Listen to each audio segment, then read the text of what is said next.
రాష్ట్రంలో 1,16,00,000 మంది వ్యవసాయ కార్మికులు ఉన్నారు. ఈ 1,16,00,000 మందికి సంబంధించి ఒక సమగ్రమైన ప్రణాళిక ఈ రాష్ట్ర ప్రభుత్వానికి లేదనేది స్పష్టంగా అర్థమవుతుంది.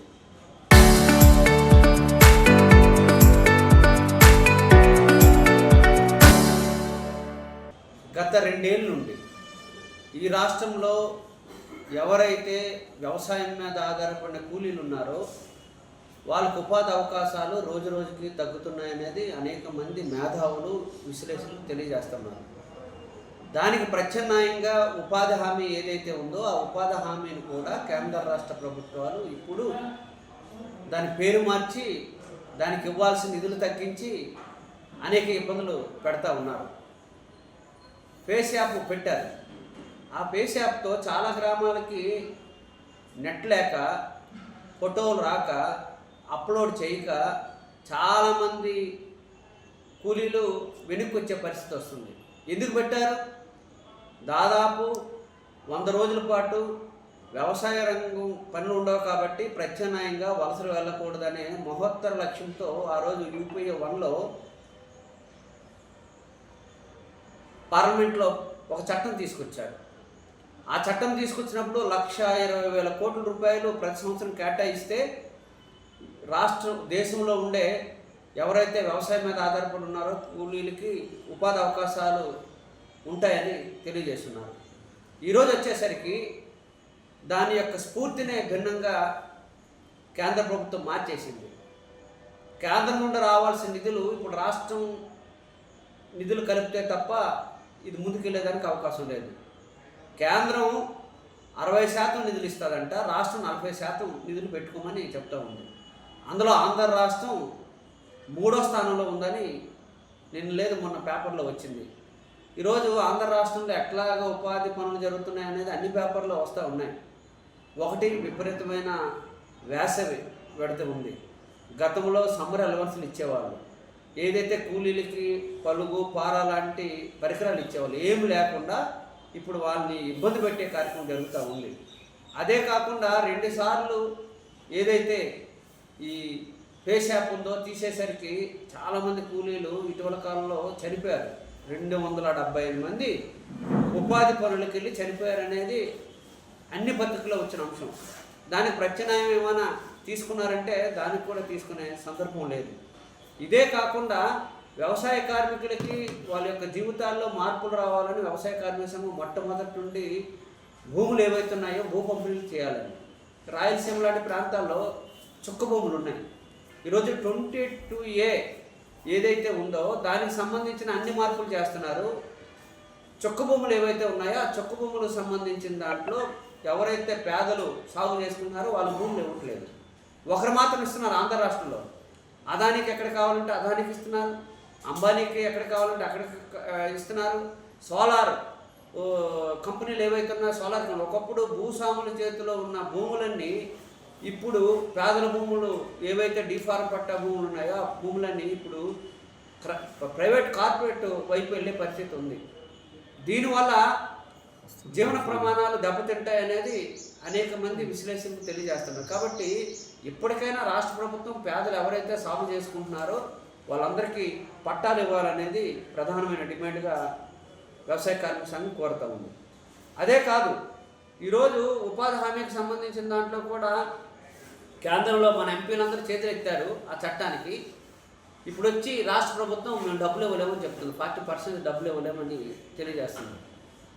రాష్ట్రాలకి భారం అనేది కూడా మొట్టమొదటి వ్యవసాయ కార్మిక సంఘం తెలియజేస్తూ ఉంది.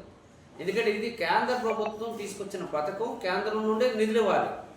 ఇప్పుడు రాష్ట్ర ప్రభుత్వాల మీద ఒత్తిడి తీసుకొచ్చి మీరు కూడా భాగస్వామ్యం అవ్వాలి, 40% ఇవ్వాలనే దగ్గర వీళ్ళు ఉన్నారు. ఈరోజు ఆంధ్ర రాష్ట్రం అప్పుల ఊళ్ళో కూరుకుపోయింది.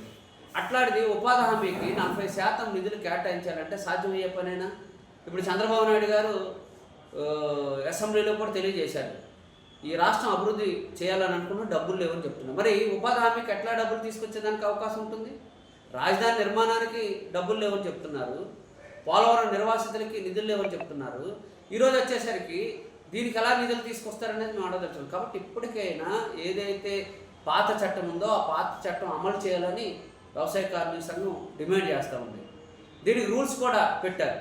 రూల్స్ ఫ్రేమ్ చేసి ఏప్రిల్ నుండి అమలు చేయాల్సిన చట్టం రేపు జూలై 1వ తేదీ నుండి అమలు చేస్తామని చెప్తున్నారు. కాబట్టి ఈ అమలు చేసే రోజు ఏదైతే ఉందో దేశవ్యాప్తంగా వ్యవసాయ కార్మిక సంఘం నిరసన కార్యక్రమాలు పిలిపించింది. ఆంధ్ర రాష్ట్రంలో కూడా పని ప్రాంతాల్లోనూ అట్లాగే నివాస ప్రాంతాల్లో కూడా నిరసన కార్యక్రమాలకి మేము పిలుపునివ్వడం అనేది జరుగుతుంది.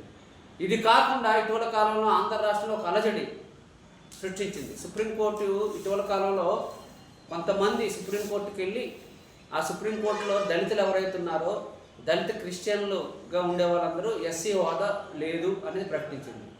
ఏ బేసిస్ మీద వాళ్ళు ప్రకటిస్తారు? అంతకుముందు రాష్ట్రపతి ఉత్తర్వులకు సంబంధించిన దాంట్లో అనేక మార్పులు తీసుకొచ్చారు. మొట్టమొదట బౌద్ధులకు లేదు, అట్లాగే రకరకాల మతాలకు లేదు. ఈరోజు వచ్చేసరికి క్రిస్టియన్ మతంలో సంబంధించిన దానికి వచ్చేసరికి రాష్ట్రపతి ఉత్తర్వులు లేవు, కాబట్టి మేము దీన్ని అమలు చేయమని చెప్తున్నారు.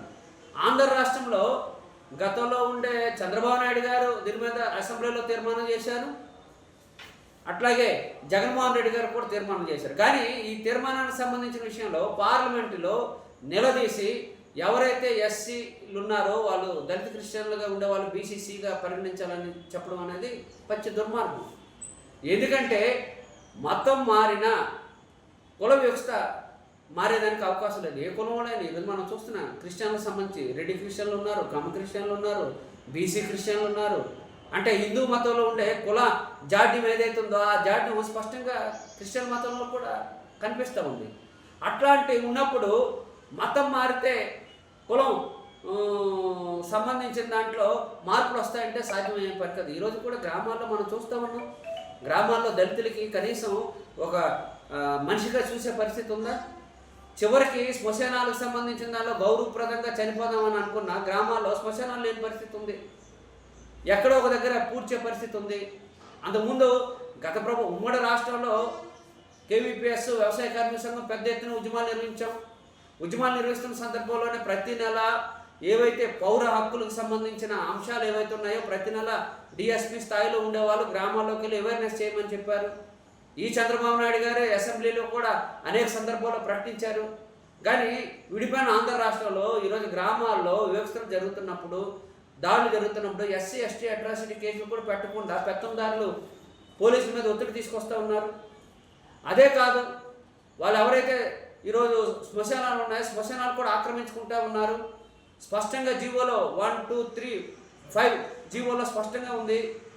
ఒక ఏదైతే శ్మశానాలు ఉన్నాయో ఆ శ్మశానాలకు సంబంధించిన దానిలో ప్రభుత్వమే ఐడెంటిఫై చేసి దానికి సంరక్షణ కల్పించాలని ఉంది. దాని చుట్టూ ప్రహరీ గోడ ఉండాలని.